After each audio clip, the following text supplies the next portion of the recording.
Hello, this is doctor Rupinder Kaur. Welcome to physio lectures. अब आज जो है हम स्कैपुलोथोरेसिक जॉइंट के बारे में पढ़ेंगे। शोल्डर जॉइंट बायोमैकेनिक्स में ऑलरेडी एक्रोमियोक्लेविकुलर जॉइंट और स्टर्नोक्लेविकुलर जॉइंट के बारे में हमने देखा था पहले के वीडियोस में। अगर अभी तक आपने वो वीडियोस ना देखी हो तो उसका जो लिंक है वो डिस्क्रिप्शन में दिया होगा और ऊपर आई बटन भी आ रहा होगा, आप वहां पे क्लिक करके देख सकते हैं।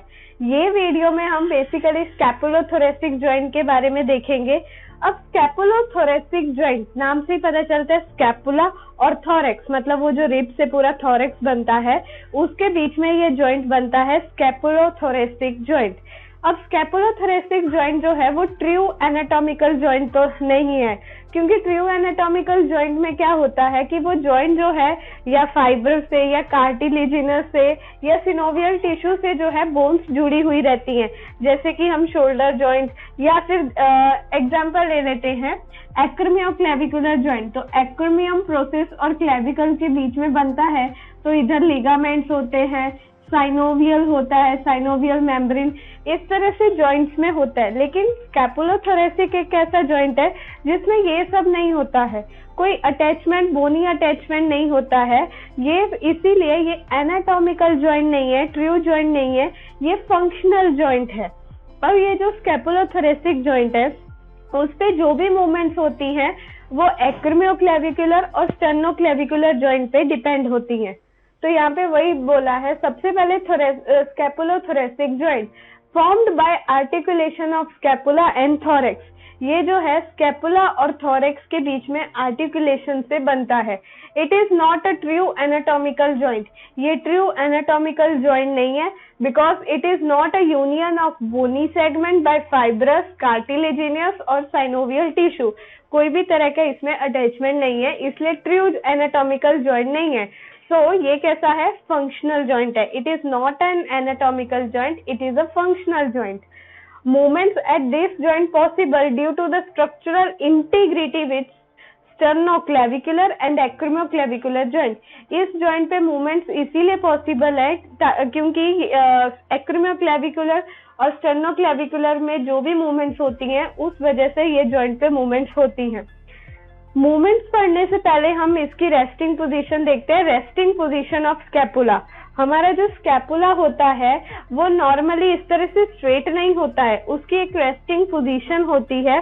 तो सबसे पहले जो है scapula rest on the posterior thorax approximately 5 centimetre from the mid line between 2nd to 7th rib.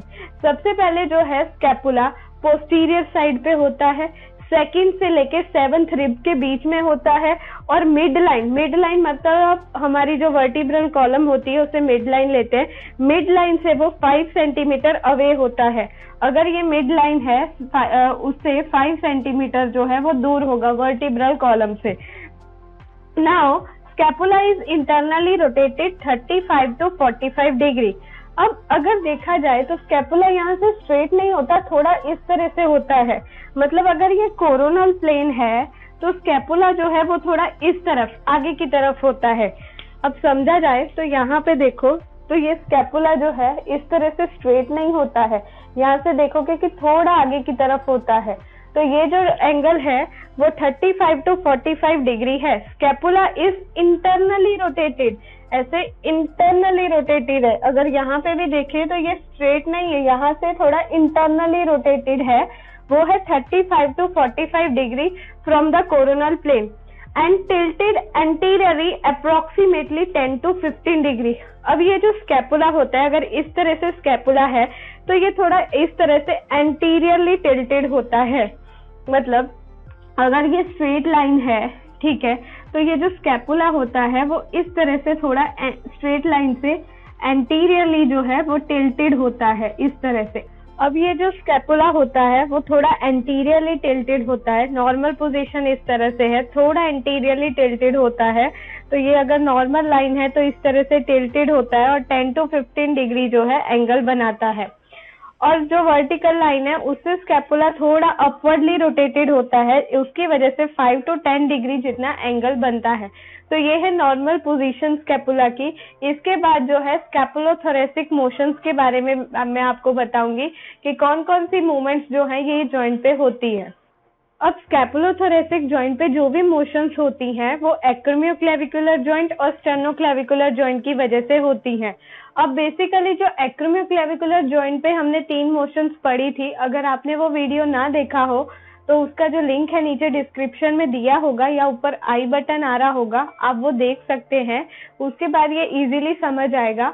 अब स्कैपुलोथोरेसिक जॉइंट पे वही मोशंस होती हैं प्राइमरली जो एक्रोमियोक्लेविकुलर जॉइंट पे होती हैं, पर वैसे इसमें थोड़ा सा डिफरेंस होता है। तो सबसे पहले क्या होता है स्कैपुलोथोरेसिक जॉइंट पे upward rotation, downward rotation, internal external rotation, anterior and posterior tilting. इसमें से जो प्राइमरी मोशन है वो अपवर्ड एंड डाउनवर्ड रोटेशन है जो क्लियरली विजिबल है, लेकिन ये जो है वो सेकेंडरी मूवमेंट्स है। अब जो भी स्कैपुलोथोरेसिक जॉइंट पे मूवमेंट होगी उसमें हम पहले तो ग्लीनोइड फोसा को रेफरेंस पॉइंट लेंगे, उसके हिसाब से ही देखेंगे। अब सबसे पहली मूवमेंट देखते हैं अपवर्ड रोटेशन।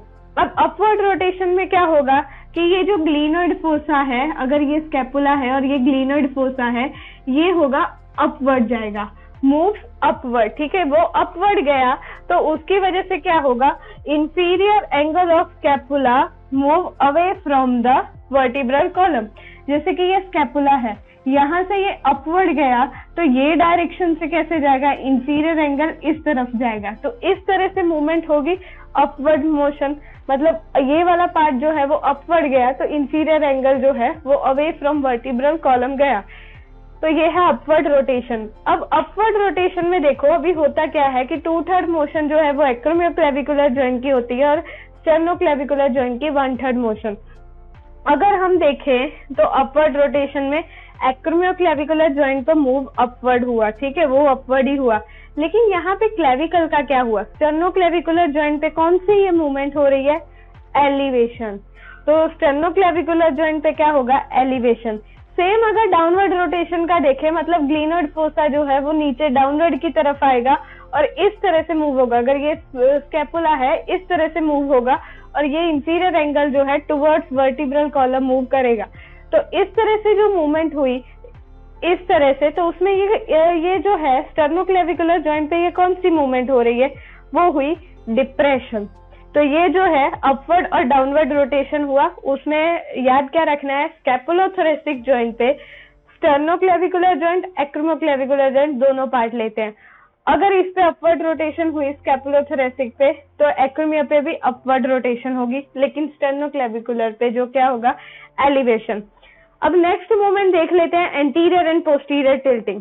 अब एंटीरियर पोस्टीरियर टिल्टिंग में क्या होगा कि ये जो अगर स्कैपुला इस तरह से, एंटीरियर टिल्टिंग में ऐसे आएगा, मतलब उसका अपर वाला जो स्कैपुला का पार्ट है वो एंटीरियरली टिल्ट करेगा और लोअर वाला जो है इस तरह से पोस्टीरियरली पीछे की तरफ जाएगा।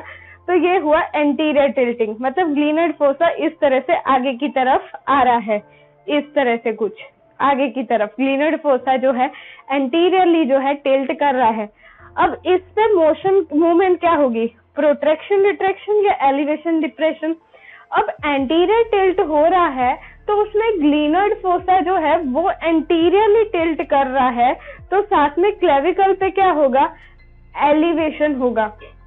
और जब वो पोस्टीरियर टिल्ट करेगा तो क्लेविकल पे क्या होगा, यहाँ पे मतलब स्टेर्नोक्लेविकुलर जॉइंट पे डिप्रेशन वाली मूवमेंट होगी। प्रोट्रैक्शन विट्रैक्शन नहीं हो रहा है, प्रोट्रैक्शन इस तरह से पूरा होता है, यहाँ से पूरा जो है ग्लीनोइड फोसा इंटरनली आता है तब प्रोट्रैक्शन होता है, पर यहाँ पे ग्लीनोइड फोसा इंटरनली नहीं आ रहा है, एंटीरियरली टिल्ट हो रहा है। एंटीरियरली टिल्ट होगा मतलब ये जो क्लेविकल है वो एलिवेशन में जाएगा, और पोस्टीरियरली टिल्ट होगा मतलब ये जो है डिप्रेशन में जाएगा, स्टेर्नोक्लेविकुलर जॉइंट।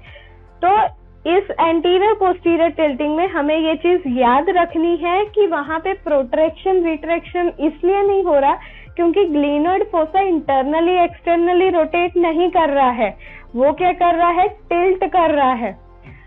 अब नेक्स्ट है इंटरनल एक्सटर्नल रोटेशन। ये तो अब आप समझ ही गए होंगे, internal external rotation. Acromioclavicular joint पे तो इंटरनल एक्सटर्नल रोटेशन ही होगा। अब इंटरनल एक्सटर्नल रोटेशन में क्या होता है, ग्लिनोइड फोसा इंटरनली आता है। इंटरनली आएगा मतलब क्या होगा, यहाँ पे प्रोट्रैक्शन, तो यहाँ पे प्रोट्रैक्शन, और एक्सटर्नली जाएगा मतलब रिट्रैक्शन। तो ये था स्कैपुलोथोरेसिक जॉइंट की मूवमेंट्स के बारे में और उसके बेसिक्स के बारे में। अगर आपको मेरा वीडियो अच्छा लगा तो लाइक एंड शेयर जरूर करें और मेरे चैनल को सब्सक्राइब करें। Thank you.